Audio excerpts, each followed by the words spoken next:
우리가 사는 세상에서 이해할 수 없는 일은 무수히 일어나고 있습니다.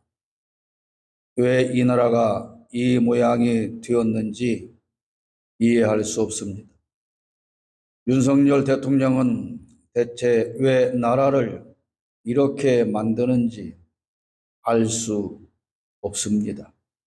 왜 제가 매주 설교 시간마다 윤석열이라고 하는 이름을 들며 이게 되었는지 그것도 이해가 되지 않습니다. 최은순과 김건희의 가족은 도대체 왜 그렇게 돈 되는 일이라면 국가도 팔아먹고 수많은 국민을 속여 아프게 하는지 참으로 이해가 되지 않습니다. 국민의 인권을 지키고 보호해야 할 검찰은 왜 그렇게 국민의 인권을 짓밟는지 이해가 안 됩니다. 윤석열은 왜 그렇게 극우 매국 인사들만 기용하는지 그것도 참 이해가 안 되는 일입니다. 의료 개혁을 한답시고 왜 국민을 치료도 못 받고 병원 응급실을 뺑뺑이 돌다 죽게 하는지 정말 이해가 안 됩니다. 무엇 때문에 의대생 정원 2,000명 증원에 목숨을 걸고 있는 걸까요? 여당 국회의원들은 왜 그렇게 간신배 노릇만 하는 건지도 전혀 이해가 되지 않는 건 마찬가지입니다. 세상의 소금과 빛이 되어야 할 교회는 왜 이렇게 타락하고 돈을 밝히며 권력 앞에 무릎 꿇고 더러운 권력과 함께 가는지 도저히 이해되지 않습니다. 그런데 가장 이해가 안 되는 건 이런 지경인데도 왜 하나님은 아무것도 안 하시느냐라고 하는 겁니다. 언제까지 우리가 윤석열 저 무도한 독재 정권을 보고 살아야 하는지, 왜 우리가 그래야 하는지 우리는 이해하지 못합니다. 선지자 하박국도 이렇게 하나님께 질문했습니다. 하나님, 언제까지 이 꼴을 두고 보시렵니까? 그리고 하나님, 어찌하여 하나님은 아무 말씀도 안 하시는 겁니까? 그렇게 질문을 했습니다. 그런 하박국에게 하나님은 오늘 두 가지로 답을 주십니다. 첫째로 하나님은 일하고 계신다는 겁니다. 하나님은 우리를 위해 일하고 계시는데 그것은 놀랍고도 믿기 어려운 일이라고 하십니다. 하나님의 역사는 놀라운 일입니다. 하나님은 자신이 하시는 일에 대해서 우리에게 일일이 설명해 주시지 않습니다. 하나님은 우리가 이해하고 납득할 만큼만 설명을 해 주시는 겁니다. 요한복음 16장 12절에 이렇게 말씀합니다. 내가 아직도 너희에게 이를 것이 많으나 지금은 너희가 감당하지 못하리라. 이해하지 못하는 일에 대해서 아무리 설명을 해도 그건 소용없는 일입니다. 서너 살짜리 아이가, 이제 서너 살 먹은 아이가 엄마한테 엄마, 나는 어디로 나왔어? 이렇게 물으면 엄마 대답은 엄마 배꼽에서 나왔지 라고 합니다. 왜 그렇게 설명을 합니까? 그거 말고는 아이가 이해할 수 있는 답이 없잖아요. 그렇게 엄마가 답을 하면 아이는 또 궁금해서 묻습니다. 그래? 그럼 내가 어떻게 언제 엄마 뱃속에 들어갔는데? 엄마 뱃속에서 그럼 난 뭘 먹고 살았어? 그렇게 아이가 또 물어봅니다. 그런 그 아이의 질문에 대해서 엄마가 아이를 이해시킬 수 있는 말이 없지요. 그래서 이렇게 말합니다. 네가 크면 알 수 있어. 그렇게 말하면 아이가 또 묻습니다. 그래? 그럼 얼마만큼 커야 하는데? 엄마만큼 크면 알게 돼. 이런 대화는 끝나지 않고 아이의 궁금증은 전혀 해결되지 않습니다. 그러나 그 아이가 성장하면 그때는 설명해 주지 않아도 자기가 어떻게 해서 태어났는지 스스로 다 알게 되는 것 아닙니까? 그렇습니다. 우리는 하나님께서 하는 일을 다 이해할 수 없어요. 그래서 늘 우리는 하나님께 언제까지입니까? 하나님 왜 이렇게 하십니까? 라는 질문을 할 수밖에 없는 겁니다. 아이는 어떻게 태어난 건지 그것은 이해하지 못하지만 지금 자기와 대화하고 있는 엄마가 자기의 엄마라고 하는 사실은 전혀 의심하지 않습니다. 자기가 태어난 걸 이해해서 의심하지 않는 것이 아니라 어떻게 태어났는지 아무리 설명을 들어도 이해는 할 수 없으나 이분은 나의 엄마야. 그것만큼은 확실하다. 그런 거죠. 마찬가지로 우리의 믿음이 하나님께서 하시는 일을 다 이해할 수 없으므로 하나님은 일일이 설명해 주시지 않습니다. 이해할 수 있는 것만 믿는다면 그건 믿음이 아니지요. 성도는 하나님의 설명을 듣고 이해해서 사는 것이 아니라 하나님께서 주신 약속을 믿는 믿음으로 사는 겁니다. 그러므로 우리가 하나님께 할 말은 언제까지 어찌하여가 아니라 믿습니다 라는 것이어야 합니다. 이것이 신앙인입니다. 이런 태도가 성숙한 신앙인의 태도라고 하는 겁니다. 믿음이 성장하면 그때는 하나님께서 왜 그렇게 하셨는지 이해할 수 있게 된다는 겁니다. 하나님의 역사는 믿기 어려운 일입니다. 5절에 말씀하십니다. 누가 너희에게 말할지라도 너희가 믿지 아니하리라. 하나님은 우리에게 어떻게 하시겠다는 설명을 하지 않습니다. 다만 약속을 주실 뿐입니다. 하나님은 아브라함에게 어떠한 방법으로 아들을 주실지 설명하시지 않았습니다. 아니, 우리에게 아들을 주신다고요? 어떻게요? 아브라함은 이렇게 묻지 않습니다. 생리학적으로는 전혀 아들을 낳을 수 있는 상황이 아닌데도 불구하고 하나님께서 아들을 주시겠다 그렇게 말씀하셨는데 아브라함은 예? 어떻게요? 이렇게 질문하지 않았다는 것이죠. 어떻게 아브라함이 가나안으로 떠나면 어떻게 하나님이 가나안까지 아브라함을 인도해 주실지는 전혀 설명해 주시지 않습니다. 그리고 뭐라고만 합니까? 가라. 그 땅에서 너의 자녀들을 별과 같이 많게 해 주실 것이다. 그렇게 약속만 하십니다. 아브라함은 하나님께 언제까지입니까? 어떻게 그렇게 됩니까? 라고 묻지 않고 위대한 하나님의 약속을 전적으로 믿고 의지하고 그리고 행동으로 옮긴 것입니다. 이것이 바로 성숙한 신앙인의 태도입니다. 성숙한 아이는 이제 자기가 어떻게 태어났느냐고 묻지 않습니다. 마찬가지로 성숙한 신앙인은 하나님께 따지지 않습니다.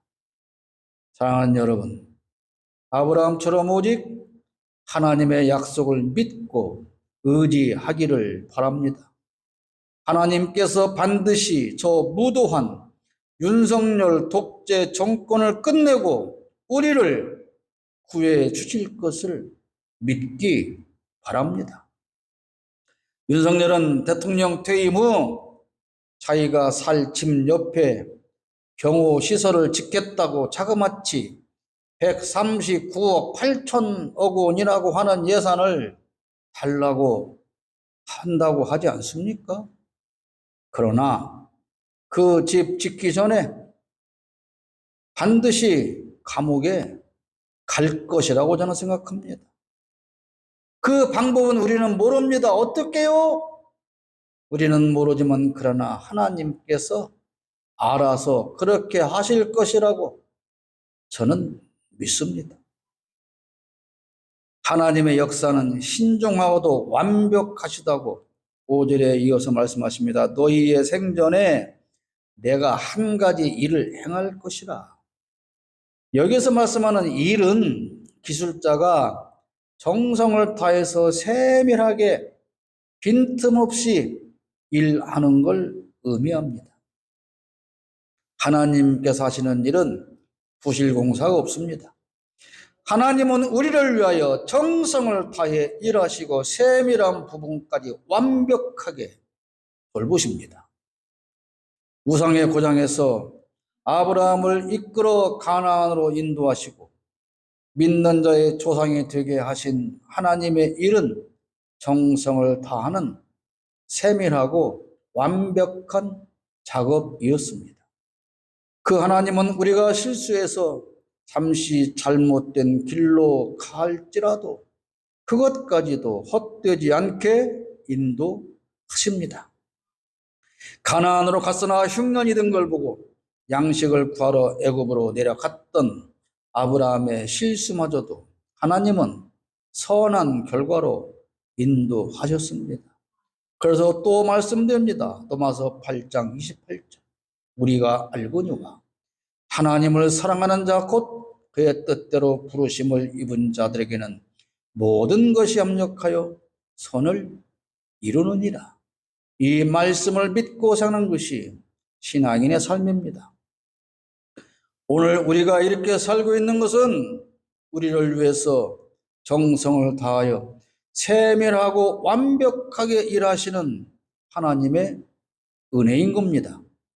윤석열 독재 정권이 모든 국가 시스템을 다 파괴했어도 오늘 우리가 이렇게 여전히 살아남아 있다고 하는 것이 바로 이 세밀하게 일하시는 하나님의 은혜라고 하는 사실입니다. 하나님은 우리에게 꼭 필요한 일을 하십니다. 하나님은 바벨론 사람을 일으켜 유대를 징계하고자 하셨습니다. 유대인들이 볼 때 그건 잔혹하고 냉혹한 일이었지만 하나님은 그것이 유대인에게 꼭 필요한 일이라고 생각하시고 시행하신 겁니다. 아이들은 부모가 하는 일을 다 이해하지 못합니다. 왜 스마트폰을 빼앗는지 이해하지 못합니다. 왜 게임하지 말고 공부만 하라고 하는지 아이들은 이해하지 못합니다. 그러나 공부하는 것은 꼭 필요한 일이기 때문에 부모는 그렇게 하는 것 아닙니까? 하나님의 눈으로 볼 때 유대인에게는 고난이 필요했습니다. 매가 필요했습니다. 우리에게도 그래야 할 때가 있다는 겁니다. 하나님은 일하시는데 사람을 사용해서 일을 하십니다. 하나님은 자기의 뜻을 이루기 위해서 꼭 구원받은 자만 사용하시는 것이 아닙니다. 하나님은 자녀를 양육하시고 징계하시며 일하실 때 선한 사람이든 악한 사람이든 누구나 다 사용하십니다. 하나님은 바벨론을 짐승처럼 사용하셨다고 8절에 말씀합니다. 그들의 군마는 표범보다 빠르고 저녁 이리보다 사나우며 그들의 마병은 몽새서부터 빨리 달려오는 마병이라. 마치 먹이를 움키려는 독수리의 나름과 같으니라. 하나님은 일하시기 위해 때로는 짐승과 같은 사람도 사용하십니다. 무지하고 비이성적인 사람들로 인해서 우리가 지금 큰 고통을 당하고 있지 않습니까? 그러나 하나님은 그런 짐승 같은 악독한 사람을 통해서도 우리를 단련시키신다는 겁니다. 오늘 우리 대한민국을 보면 충분히 이해가 되지 않습니까? 이 나라 정부를 구성하고 있는 그 많은 공직자들이 마치 짐승처럼 우리를 향해서 달려들어 공격해 오고 있지 않습니까? 대통령을 필두로 수많은 이리떼가 마치 양떼를 공격하듯 그렇게 우리를 공격해 오고 있지 않습니까? 우리에게 하나님의 징계가 필요할 때 때로는 달려오는 말처럼, 작은 동물을 움키려는 독수리처럼, 날개 달린 사자처럼 잔인하고 무서운 짐승 같은 그런 사람들을 사용하며 우리를 단련시키시는 겁니다. 그리고 그렇게 해서 하나님의 뜻을 알게 하십니다. 지금 우리가 겪는 대한민국의 상황이 바로 이런 상황입니다, 여러분. 하나님은 바벨론을 사막의 바람처럼 사용하셨다고 9절에 말씀하십니다. 그들은 다 강포를 행하러 오는데 앞을 향하여 나아가며 사람을 사로잡아 모으기를 모래같이 많이 할 것이요. 이 말씀은 그들이 사막의 바람처럼 진군해 올 것이다, 이렇게 번역할 수 있습니다. 사막의 바람은 대단히 파괴적이어서 사람을 질식해서 죽게 만듭니다.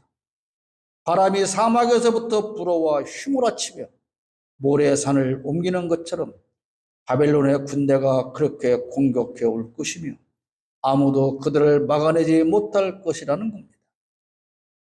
하나님께서 우리를 징계하실 때 사막의 바람처럼 불쾌하고 파괴적인 그런 악한 사람들을 동원하기도 하신다는 겁니다. 그들은 우리를 멸시하고 조롱합니다. 10절에 왕들을 멸시하며 방백을 조소하며 모든 견고한 성들을 비웃고 흉벽을 쌓아 그것을 점령할 것이라. 여러분, 지금 이 나라 대통령과 정부와 극우 매국 나이트 인사들이 우리를 얼마나 많이 비웃고 조롱하며 멸시합니까? 우리가 그들을 막아내기 위해 성벽을 쌓을지라도 막아내지 못합니다. 야당과 국회가 아무리 강해도 짐승 같고 사막의 바람 같은 저 악독한 세력을 막아내지 못하고 있으며 저들은 끝없이 공격하고 조롱하고 비웃고 있지 않습니까? 범죄 덩어리 김건희를 보호하고 감싸며 우리를 조롱합니다. 이재명 대표를 끝없이 수사하고 기소하며 재판받게 하며 조롱하고 있습니다. 그들이 김정숙 여사를 건들고 조롱하더니 이제는 문재인 전 대통령과 그의 딸을 수사하며 조롱하고 있지 않습니까? 그들은 스스로를 신으로 여기고 있습니다. 11절에 그들은 자기들의 힘을 자기들의 신으로 삼는 자들이라. 이에 바람같이 급히 몰아 지나치게 행하여 범죄하리라. 과거 유대를 짓밟던 바벨론과 오늘 우리를 짓밟는 무도한 저 윤석열 정권은 조금도 다르지 않습니다. 윤석열은 대통령 선거 기간 동안에 손바닥에 임금 왕자를 세워놓아 국민에게 보여주었습니다. 실수인 것처럼 하지만 사실은 TV 방송 카메라를 통해서 온 국민에게 내가 왕이야, 이걸 의도적으로 보여준 겁니다. 그리고 대통령 자리에 오른 그 윤석열은 지금 왕을 넘어서 신의 행세를 하고 있지 않습니까? 물론 그 위에 더 높은 여신이 있고 윤석열은 한수다전 쫄병일 수 있습니다만, 엊그저께 또 무슨 국정 책사라는 또 무당인지 법사가 또 등장하고 있지 않습니까? 그러나 성경은 분명히 말씀합니다. 11절 마지막 부분을 다시 읽어드립니다. 이에 바람같이 급히 몰아 지나치게 행하여 범죄하리라. 하나님께서 바벨론을 들어서 유대를 징계하고 계시는데, 이 바벨론이 지나치게 하나님께서 원하시지 않는 악한 행위를 지나치게 하여 범죄함으로 그들은 결코 성공하지 못하고 마지막에는 결국 유다의 백성을 괴롭힌 죄로 멸망당하게 된다, 그런 말입니다. 지금 바벨론은 지나치게 행하여 범죄하고 있어요. 그렇다면 윤석열 정권도 같이 멸망하고 말 겁니다. 하나님께서 바벨론을 유대 백성을 징계하는 채찍으로 사용하였으나 그 채찍은 결국 하나님의 손에 의해서 꺾여버리고 버림받게 되는 것처럼, 한국 교회의 범죄를 징계하기 위해서 윤석열을 잠깐 사용하였으나 지나친 그들의 독재 정권과 범죄의 사실로 말미암아 결국 그들도 멸망하게 된다, 그런 말씀입니다. 그러면 왜 하나님은 유대를 징계하셨을까요? 유대가, 이스라엘이 무엇을 얼마나 큰 죄를 지었기에 그렇게 무시무시한 징계를 내리셨냐고 하는 겁니다. 유대의 죄는 우상 숭배죄입니다. 하나님은 가나안을 향해 가는 이스라엘 백성에게 끊임없이 경고하셨습니다. 가나안에 들어가거든 절대로 그 원주민이 섬기는 우상을 섬기지 말라는 것이고, 그렇게 우상을 그들과 함께 섬겼다가는 결국 멸망한다는 것이었습니다. 그러나 이스라엘은 가나안에 들어가서 하나님의 경고를 무시하고 그 땅의 우상을 음란하게 섬기는 죄를 범했습니다. 그들이 섬긴 우상의 이름은 바알과 아세라 신입니다. 물론 다른 우상도 많이 있습니다. 바알과 아세라 신은 농사를 잘 짓게 해준다는 부부 신입니다. 바알은 남편 신이고 아세라는 아내 신입니다. 가나안에 들어간 이스라엘은 가나안 원주민들의 말을 듣고 농사가 잘 되고 수확을 많이 얻기 위해서는 바알을 섬겨야 한다는 그 말에 넘어가서 하나님을 배신하고 바알 신을 섬기게 된 겁니다. 결국 모든 걸 주관하시는 전능하신 하나님을 버리고 더 잘 먹고 잘 살기 위해서 바알을 섬긴 것이죠. 지금 대한민국은 더 잘 먹고 잘 살기 위해서 용산이라는 곳에 윤석열과 김건희라고 하는 바알과 아세라 신을 세워서 놓고 그 신 앞에 엎드려 섬기고 있는 겁니다. 목사들이 더 잘 먹고 더 잘 살기 위해서 10계명 중에 제1계명과 2계명을 어기고 우상 숭배에 몰두하고 있습니다. 그들은 스스로 우상을 만들어서 용산에 세웠습니다. 그리고 그 앞에 모두 무릎을 꿇었습니다. 지금 대한민국 정부를 움직이는 게 누굽니까? 무당과 법사들 아닙니까? 그런데요, 여러분, 기가 막힌 건 그 무당과 법사들이 낙점해준 목사들이 국가 주요 직책에 앉아서 역사를 왜곡하고 국민을 탄압하고 있다는 이 기가 막힌 사실을 여러분 어떻게 생각해야 합니까? 김건희와 윤석열을 위해서 이 사람을 꽂아라 저 사람을 꽂아라 그렇게 해서 당첨된 김영성 목사라는 놈들이, 안창호 목사라는 놈들이, 유철한 장로라는 놈들이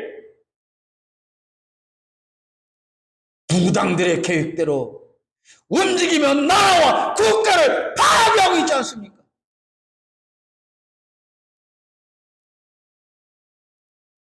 이름은 하나님의 백성인 이스라엘이 우상을 숭배했던 것처럼 우리나라의 일부 기독교 지도자들이 이름만 기독교인이고 목회자일 뿐 우상 숭배에 빠져서 전능하신 하나님을 배신하고 있습니다.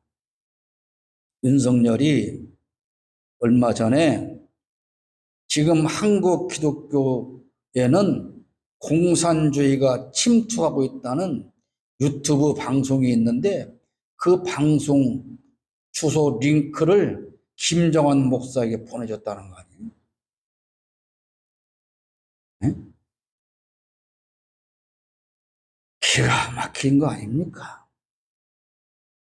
우상 숭배에 빠져버린 전능하신 하나님을 배신한 대한민국 기독교 스스로 지도자임을 자처하는 가짜 목사들 때문에 하나님은 무서운 짐승 같은 악한 인간들을 들어서 사용하며 하나님의 백성을 징계하고 계시는 겁니다. 징계를 시작하신 분이 하나님이시기에 그 징계를 끝내실 분도 오직 하나님뿐입니다. 우리는 그 하나님께서 회복해 주실 거라는 약속을 믿고 인내하며 이 고통의 시간이 끝나기를 기도해야 합니다. 저 악한 세력을 반드시 심판해달라고 기도해야 합니다. 우리는 유대 민족처럼 때로는 하나님의 징계를 피하지 못할 때가 있습니다.